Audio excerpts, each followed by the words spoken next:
Throughout the ages, tales and legends of the existence of an ancient race of giants have permeated nearly every culture of Earth. Many of them telling of a race of giant red-headed beings who would travel from the farthest parts of the northern hemisphere into the dwellings of man, often noted as arriving in large reed boats. Arriving with an eye to invade, either to attack, imprison, or even to catch and eat the locals and their children. They tell of battles and the targeting of this race for this very reason, with many of the legends telling of these beings hunted to near extinction, with the most well-known and documented of such an event occurring within the Lovelock Cave within Nevada. Not only were the remains of these giants reportedly recovered and subsequently covered up after they were trapped and killed by fire within the cave system itself, but many unusual artifacts would also be subsequently recovered from within the cave system. Once made long ago by these very beings, countless delicately created sculptures and decoys for hunting.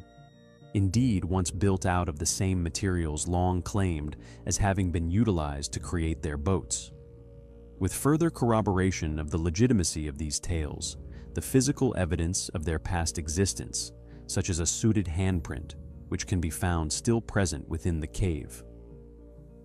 Yet what if, instead of being wiped out, these beings fled to other parts of the world, far away from these hunting tribes, in particular, the mysterious and often claimed cursed landscapes of Afghanistan? What if these beings, the true purpose for the invasion itself? It is indeed a theory which has often been postulated upon, and when one becomes aware of the following tale purportedly leaked by special forces whilst in the country itself, you may begin to wonder the same thing. Now known as the Giant of Kandahar, he would initially be responsible for the disappearance of an entire platoon of men before a team of special forces soldiers were ordered to encounter the being and take it out.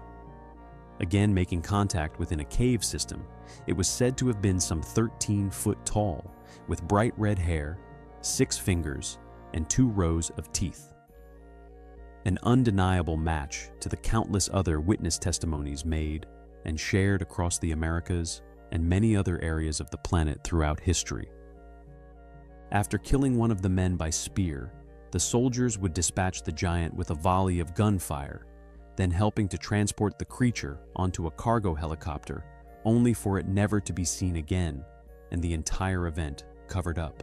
Upon request for a statement, the Pentagon would completely deny any knowledge of such a creature, claiming such an event having never taken place. Writer Nick Orton has collected countless stories from the many military men who have come back from the mountains of Afghanistan with horrifying tales of the unexplained in his book Tales from the Grid Square, derived from within his Havoc journal. He would state, quote, "During the war, many members of the U.S. military and coalition would encounter activity that would defy normality: UFOs, cryptids, and ghosts. Many bore witness to the immense and immeasurable mystery of Afghanistan. What they witnessed is often kept close to the heart, be it terrifying or truly something incredible," he continues. There are many accounts of soldiers who have reported seeing massive humanoids that tower over the normal man in Afghanistan. These stories are out there, albeit hard to come by. Not many are going to come forward and claim they saw a massive man running around in the mountains of Afghanistan.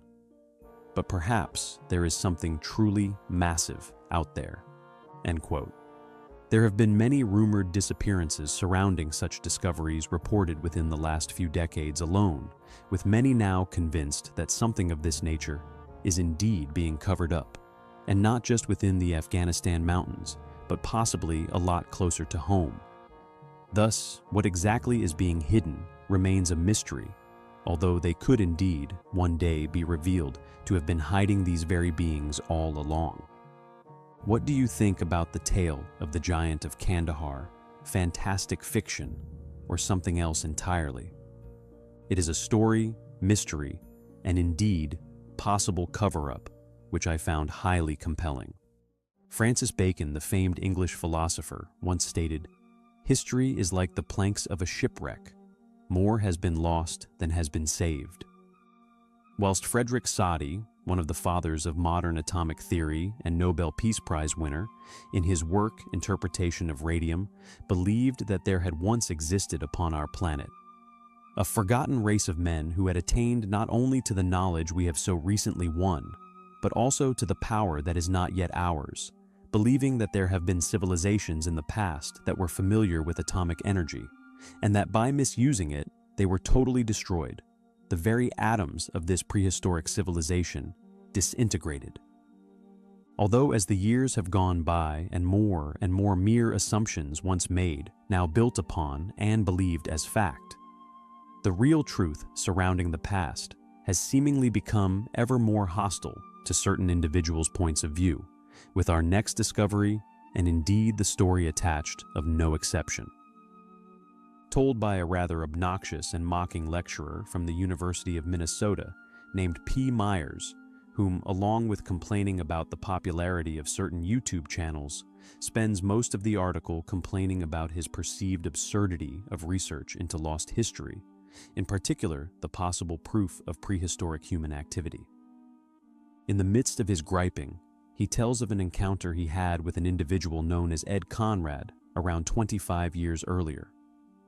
Ed would take several artifacts to him to examine for the existence of bone, many of which apparently producing scans, giving no evidence of past organic life. Although there could be a darker motive at play here, as one will soon see. The jewel of Ed's collection, a massive 300-pound block of anthracite, within which an enormous ancient giant skull still found embedded within the block. Additionally, and as one could predict, it wouldn't be long before none other than the Smithsonian Institute would arrive in the fray, to also graciously volunteer their services in exploring the legitimacy of Ed's finds. This predictably is where the story and any further information on the finds, or even Ed Conrad himself, would end. With Ed simply vanishing from the web, subsequently removing his research, and much of the information surrounding his finds from the internet, a detail Myers also seems eager to share with his audience. Indeed, with his clear grimacing over such content's popularity, to me it seemingly comes across as nothing more than a hit piece. I will leave the link in the description. Before Ed would make his suspicious exit, however, he would make one final entry onto the internet regarding his efforts of getting them properly examined. One, fortunately, still floating around in the archives. One which surrounds the Smithsonian's initial investigation and a final effort from Ed himself. And as one would expect, it details how, after merely looking at his artifacts, they would state that they were not human bones. This declaration, he would note, absent any scientific analysis. What's more, Ed Conrad would then have them examined by independent persons and submitting them to several different tests, including high-powered magnification. According to these investigations, in complete contradiction to the funded academic Myers, stated, quote, "The Haversian canals present in all bone material, even fossilized ones, can be seen in the specimens.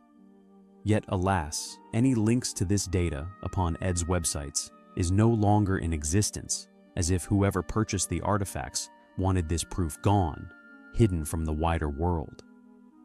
What happened to Ed Conrad, or indeed his mysterious artifacts?